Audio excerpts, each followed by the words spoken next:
त्यासाठीच सरकारी बंद होईल. वेळ खूप झाला आहे. मला आनंद आहे की आजच्या या वेळावच्यासाठी व्यापाऱ्यांच्या प्रश्नावर सतत जागृत राहून काही ना काहीतरी भूमिका घ्यायचा प्रयत्न करणार आहे. मदन बापना, वाचनशेठ संचेती, विठ्ठलशेठ मणियार, गोपालशेठ ओसवाल, राजेंद्र भुवे, राजेश फुलफकार, अन्य सगळे सहकारी यांची नावं यासाठी मी घेतली. गेली 40-50 वर्ष या सगळ्यांची माझा कुठल्या ना कुठल्या प्रश्नावर संबंध आलेला आहे. कधी महाराष्ट्रामध्ये एखादे शासकीय धोरण हे व्यापार, अर्थव्यवस्था या दृष्टीनं नुकसानकारक जर झालं तर त्याच्यामध्ये व्यापाऱ्यांची भूमिका उत्तम रीतीनं मांडणारे जे लोक आहेत त्याच्यामध्ये या लोकांचं नाव मी घेतलं, यांचा उल्लेख या ठिकाणी करावा लागेल. आज आपण संपूर्ण देश निवडणुकीच्या उंबरठ्यावर उभा आहे. आपण तसं भाग्यवान आहोत. डॉक्टर बाबासाहेब आंबेडकरांनी एक घटना जी लिहिली, त्या घटनेनं या देशामध्ये स्थैर्य आणलं आणि व्यवसाय करण्याच्या संबंधीचे अडथळे हे दूर केले. जिथं घटना भक्कम नाही त्या देशामध्ये काही ना काहीतरी वेगळं घडलं. बांगलादेश शेजारचा देश, मुजीबुर रहमान नावाचे देशाचे प्रधानमंत्री होते. एक दिवशी त्यांची हत्या केली गेली आणि लष्कराच्या हातात चर्चा गेली. पाकिस्तान शेजारचा देश, लोकशाही होती, पण अयूब खान नावाचा एक लष्कराचा अधिकारी आला, लोकशाही उद्ध्वस्त केली आणि देशामध्ये हुकुमशाही करण्याच्या ठिकाणी आली. असंच चक्कर श्रीलंकेमध्ये सुद्धा झालं. आजूबाजूला जिथं लोकशाही जुळली झाली त्या ठिकाणी हुकुमशाही आली, हे तिथं आपण पाहिलं. आज हिंदुस्थानामध्ये लोकशाहीचं संरक्षण करणं याची अत्यंत गरज आहे. संविधानाची गरज रक्षण करणं याची गरज आहे. मी गेल्या आठवड्यामध्ये कर्नाटकाच्या एका भाजप नेत्याचा, जो फाळलेंचा सभासद आहे, त्याचं भाषण ऐकत होतं. त्यांनी भाषणात काय सांगितलं की आम्ही तुम्हाला मत मागतो आहे, कारण या देशाची घटना ही नरेंद्र मोदींना बदलायची. घटना बदलण्यासाठी तुम्ही आम्हाला विजयी करा. आणि अशी भूमिका मांडली जो मंत्री होता केंद्र सरकारमध्ये, सत्ताधारी पक्षाचा, आणि मोदींना यासाठी बळकट करा हे जे सांगतायत ही अत्यंत धोक्याची परिस्थिती आहे. आणि म्हणून या निवडणुकीकडं नेहमीपेक्षा अधिक लक्ष द्यायची गरज आहे.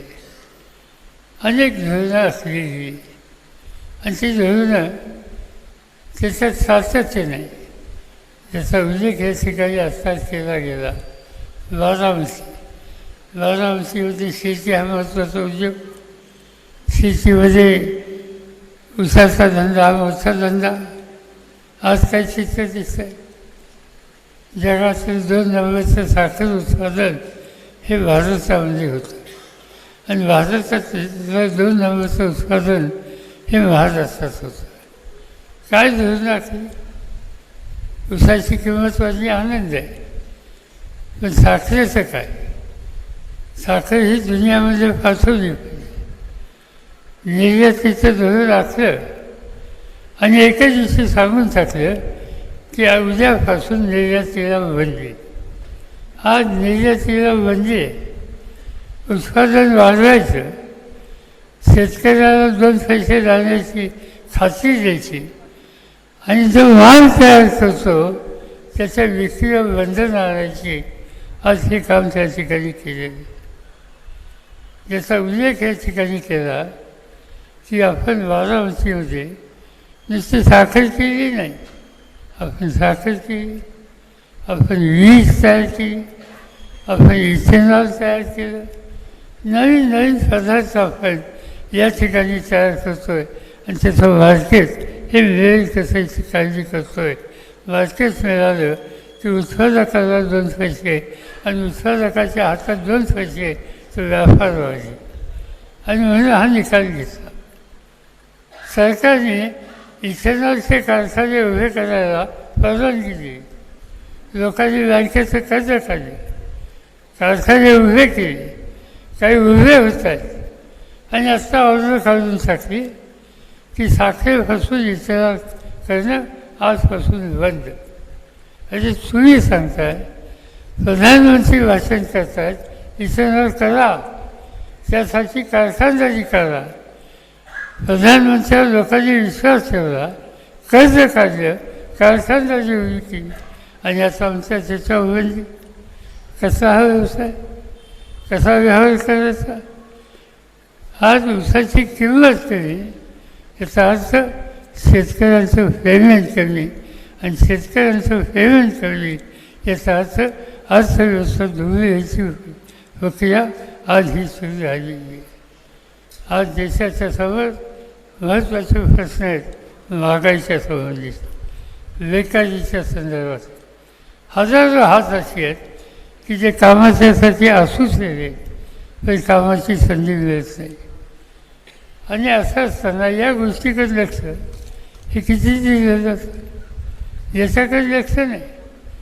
लक्ष याच्यावर आहे की सत्ता ज्यांच्या हातात आहे त्या सत्तेचा वापर विरोधी विचाराला दडपण कसं टाकता येईल यासंबंधीची भूमिका त्या ठिकाणी घेतली आहे.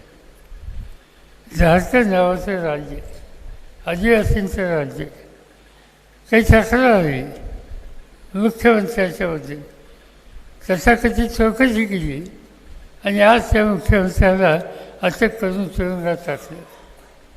दिल्ली देशाची राजधानी, त्या ठिकाणी आजचं राज्य की अरविंद केजरीवाल हे मुख्यमंत्री अनेक धोरणं त्यांनी केली, चांगले निकाल घेतले.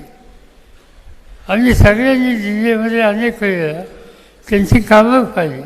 त्यांचं शिक्षणाचं धोरण, त्यांचं आरोग्याचं धोरण, अनेक धोरणं अतिशय चांगली केली. त्यावेळेला पहिल्यांदा ते निवडून आले आणि दुसऱ्या निवडणुकीमध्ये सत्ताधारी भाजपने सगळं लक्ष त्या ठिकाणी केंद्रित केलं. पण दिल्लीच्या जनतेनं 80 आमदारांच्या आपल्या विधानसभेत 78 जागा त्याच्या निवडून दिल्या. 80पैकी 78 जागा तिथे लोक निवडून देतात आणि तेही दिल्लीसारखं सुशिक्षित लोकांचं शहर. आणि असं राज्य त्याला लोकांनी दिलं. आज त्याला धोरणाच्या संबंधीचे काही निकाल घेतले हे सांगून त्यांना आज अटक केलेली आहे. मुख्यमंत्री असो, मंत्रिमंडळ असो, त्यांना धोरणं आखावी लागतात.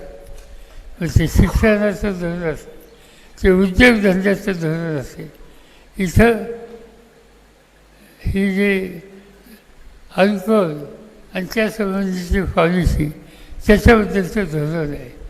केवळ धोरण फसत नसेल तर टीका करा, लोकमत विरोधी तयार करा, कोर्टात जा, पण मुख्यमंत्र्याला धोरण राखायचा अधिकार आहे का नाही हा प्रश्न निर्माण करू नका.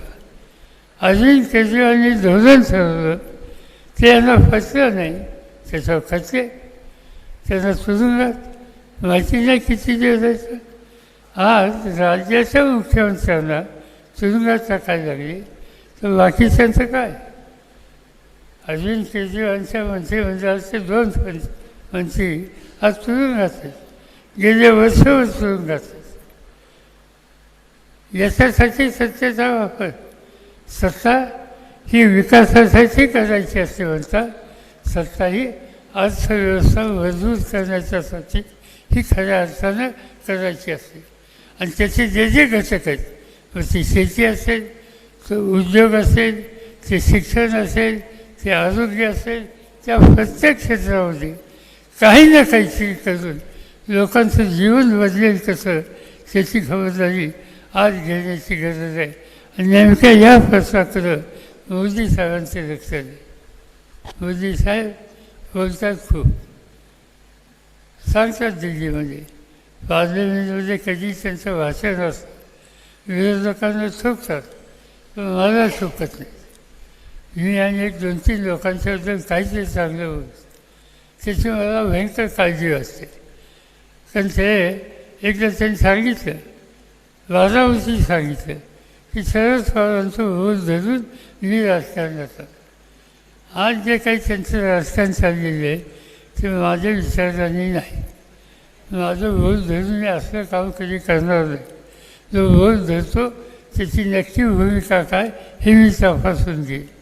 आणि म्हणून आज त्यांनी धोरणं असली ती धोरणं हिताची नाहीत, आणि धोरणं जिथे हिताची नसतात त्या ठिकाणी बदल करण्याचा निकाल घ्यावा लागतो.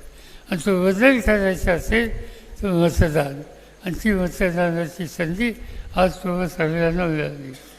आणि ही बंदी आज तुमच्या सगळ्यांच्या पुढं आहे. यावेळेला मतदान करा, नेहमीच तुम्ही करता. मुद्दामच यावेळेला मुद्दाम करायला आग्रह करतो आहे. त्याचं कारण यावेळेला मताचा विक्रम करण्याची गरज आहे. यावेळेला त्या मतदान प्रक्रियेमध्ये अडचणी खूप आहेत. एखादा वेगळा विचार तो घेऊन कोणते आला तर त्या संबंधीचा संघर्ष होऊ शकतो, वैचारिक तो संघर्ष असतो. पण संघर्ष हा कुटुंबातला सुरू झाला, गावातला सुरू झाला, त्याचे दुष्परिणाम असतात. आणि त्यामुळे लोक अस्वस्थ होतात. खरं म्हणजे ही अस्वस्थता मला महाराष्ट्रात दिसते, बारामतीमध्ये दिसते, आणखीन काही ठिकाणी दिसते. साहजिक गोष्ट आहे. व्यापाऱ्यांची बैठक ही अनेकदा आपण बोलवते. मी अनेकदा तुमच्या पुढे आलो, तुम्ही माझ्या पुढे अनेकदा आला. पण व्यापाऱ्यांची ठरलेली बैठक माझी कुठं महाराष्ट्रात कधी कोणी बंद केली नव्हती किंवा रद्द केली नव्हती, पण ती केली गेली. आणि त्याचं कारण एक प्रकारचा दबावानं समाजकारण राजकारण करता येत नाही. तुमच्या प्रश्नाची सुटका ही दबावाने होणार नाही. मत मान्य नसेल तर मान्य नाही सांगा, अमान्य करा, त्याच्याबद्दलचा आवाज उठवा, पण मत बांधायचं नाही, लोकांची डायलॉग करायचा नाही, संवाद करायचा नाही. ही भूमिका योग्य नाही. आणि त्याची भूमिका आज महाराष्ट्रात देशात होते. हे देशाच्या आणि संसदीय लोकशाही पद्धतीच्या दृष्टीनं अत्यंत घातक आहे. त्याला आपल्याला तोंड द्यायचं आहे. आणि बारामती ही कोणाचाही अन्याय सहन करणारी, अत्याचार सहन करणारी ही नगरी नाही, इथला नागरिक नाही.